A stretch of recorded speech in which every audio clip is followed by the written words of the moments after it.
अज़ान अली टीवी के मोअज़्ज़ज़ दोस्तों, मैं हूं नदीम मुगल और आप तमाम देखने और सुनने वालों को अस्सलाम वालेकुम। नाज़रीन मोहतरम, ग़ज़वा तबूक के मौके पर पैगम्बर इस्लाम हज़रत मोहम्मद मुस्तफ़ा सल्लल्लाहु ताला अलैहि वसल्लम का गुज़र कौम समूद के खंडरात से हुआ।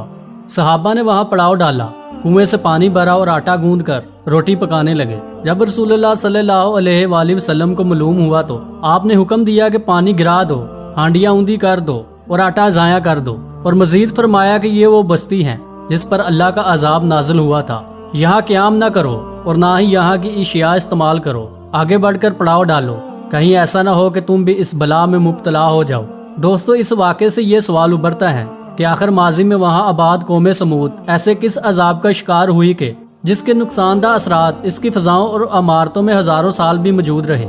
दोस्तों, वीडियो में आगे बढ़ने से पहले आप तमाम से गुजारिश है कि YouTube के इस मुनफरिद चैनल को सब्सक्राइब करते हुए साथ मौजूद घंटी के बटन को दबाकर ऑल नोटिफिकेशन ऑन कर लें, ताकि हमारी हर नई आने वाली वीडियो का नोटिफिकेशन आप दोस्तों तक बआसानी पहुंच सके। तो चले बढ़ते हैं आज के मौजू की जानिब। नाज़रीन मोहतरम, कौम समूद और कौम आद पर नाज़िल होने वाले अजाब का तज़किरा अल्लाह ताला ने कुरान पाक में इस तरह बयान फरमाया है, जब हमने इन पर भांज हवा भेजी, वो जिस चीज से गुजरती इसको बसीदा हड्डियों की मानद किए बगैर न छोड़। निशानी है समूद के वाक़ये में, जब उनसे कहा गया कि बरतो एक वक़्त तक, मगर इस तंबीहे से वो बाज नहीं आए और अपने रब के हुक्म से सरताबी करने लगे। फिर पकड़ा उनको एक खौफनाक चमक ने, और जिसे वो देखते थे, फिर ना उनमें उठने की सकत थी और ना वो अपना बचाव कर सके। नाज़रीन मोहतरम, मज़कूरा आयात में अरबी लफ्ज़ रहीउल अकीम भी इस्तेमाल हुआ है। रही के मैनी हवा के हैं और अकीम के मैनी बांझ होना, यानी बांझ हवा। कई सौ साल राज बने रहने के बाद साइंसी तरक्की के सबब एक ऐसी चीज मंजरे आम पर आई है जो बांझ हवा की सिफात पर पूरा उतरती है, और वो है एटमी ताबकारी यानी रेडिएशन।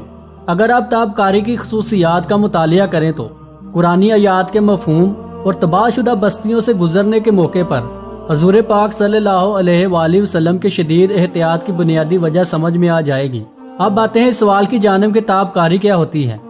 एटमी धमाकों और न्यूक्लियाई हादसों से जो लहरें खारिज होती हैं, वो ऐसे ताबकार अनासर पर मुश्तमिल होती हैं जो फ़ज़ा में बिखरने के बाद वो चाहे हवा में, खाने में या पीने में दाखिल हो जाएं, एक सेकंड के मिलियन हिस्से में इंसानी जिस्म के उन खुलियात के इलेक्ट्रॉन्स को ख़त्म कर देते हैं जो बाहम मिलकर इंसानी जिस्म की तश्कील करते हैं। इसके अलावा ये जिस्म में मुख्तलिफ और तवील मुद्दत की बीमारियाँ पैदा करते हैं जो निज़ाम तौलीद के ज़रिए नस्ल दर नस्ल चलती रहती हैं। ताबकारी यानी रेडिएशन इंसानों पर ही नहीं बल्कि जानवरों और पौधों पर भी असर अंदाज होती है और जमीन में फसलें नापैद हो जाती हैं। इसलिए ताबकारी को ही कुरान पाक में मौजूद लफ्ज बांझ हवा के करीब तरीन कहा जाता है। दोस्तों, कुरान पाक में अरशाद बारी ताला है, और तुम पर जो अजाब आते हैं तुम्हारी ही करतूतों का नतीजा है, और अल्लाह तो बहुत खताओं को दरगुजर करता है।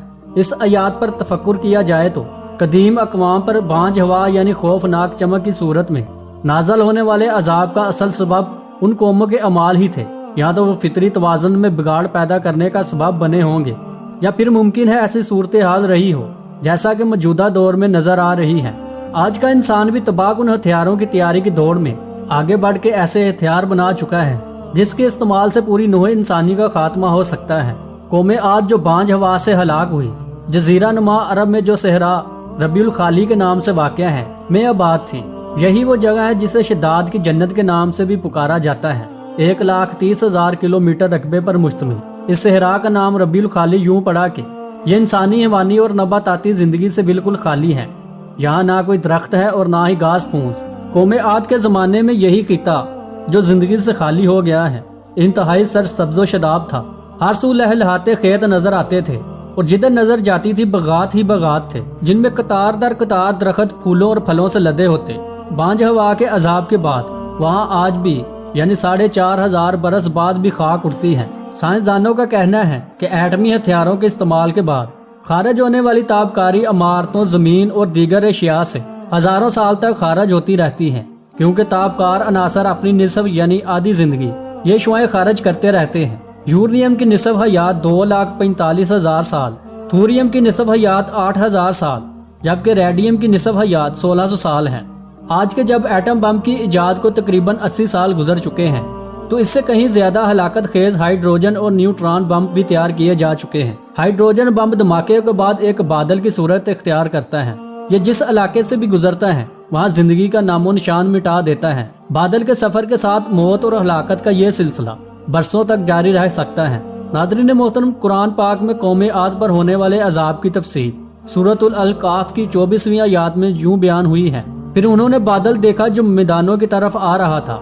कहने लगे, ये बादल हैं जो हम पर मींह बरसाएगा। कोई नहीं बल्कि ये वही चीज है जिसके लिए तुम जल्दी करते थे। ऐसी हवा जिसमें दर्दनाक अजाब है, हर शय को अपनी परवरदिगार के हुक्म से तबाह कर डालती है। फिर ऐसे हो गए कि इनके घरों के सिवा कुछ नजर नहीं आता। दोस्तों, मज़कूरा आयत में ऐसे स्याह बादलों का तस्करा है जिसकी हवा में ऐसी ताबकारी है जो जिंदगी के आसार को मुतासर कर सकती है। साइंसी नुक्ता नजर से ये सख्त आंधी, तूफान या गर्दो गुबार के असरात नहीं बल्कि हाइड्रोजन बम की ताबकारी से मिलती जुलती महसूस होती है। इसी तरह हाइड्रोजन बम से भी खतरनाक न्यूट्रॉन बम है। इसकी सबसे अजीब बात जो इसे दूसरे एटमी हथियारों से मुनफरिद करती है वो ये है कि ये अपनी तवानाई धमाके में जाया नहीं करता, बल्कि इसकी ज्यादातर तवानाई ऐसी शुआओं के अखराज में सरफ होती है जो इंसानी और हैवानी जिंदगी के लिए मुहलिक तरीन है। न्यूट्रॉन बम के फटने के कुछ देर बाद इसके दायरे कार में जिंदगी खत्म हो जाती है, लेकिन सड़कें, इमारतें, फैक्ट्रियां और दुकानें सब अपनी जगह मौजूद रहती हैं। जैसे कि कौम समूद के साथ हुआ कि उनकी इमारतें 4500 साल बाद भी इबरत का निशान बनी हुई हैं। दोस्तों, अब ये सवाल उठता है कि इस दौर में एटम बम जैसी तबाही कैसे रूनुमा हुई?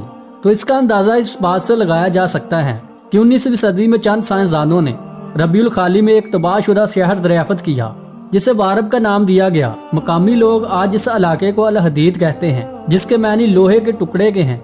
इसकी वजह तस्मिया ये है कि इस सहरा में जगह जगह लोहे के पिघले हुए टुकड़े मिलते हैं। यहाँ की रेत में लोहे के टुकड़ों और सफेद सिल्का के शीशे की अमेजिश है। इन टुकड़ों के ब्रिटिश म्यूजियम में तजज़िये से मालूम हुआ कि ये लोहे का टुकड़ा किसी जबरदस्त हरारत से पिघल कर खुशक हो गया था।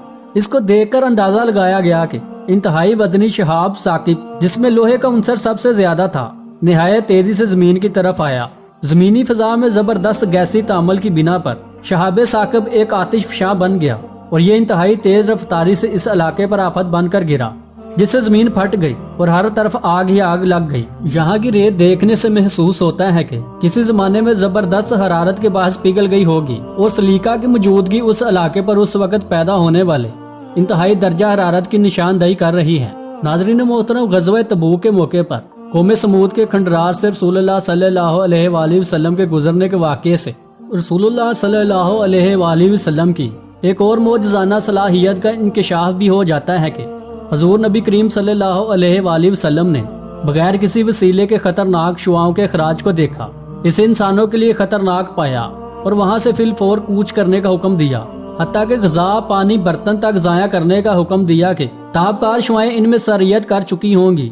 अगर हम मुसलमान सूरतुल ज़ियारात की आयत में मज़कूरा बांच हवा, खौफनाक चमक और सीरत के इस वाक़े को सामने रख कर गौर करें तो यह हकीकत सामने आ जाएगी कि 1400 साल कबल जब रसूलुल्लाह सल्लल्लाहु अलैहि वसल्लम का लश्कर इस बस्ती से गुजरा होगा तो इस वक्त ताबकारी के खराज की क्या मकदार रही होगी।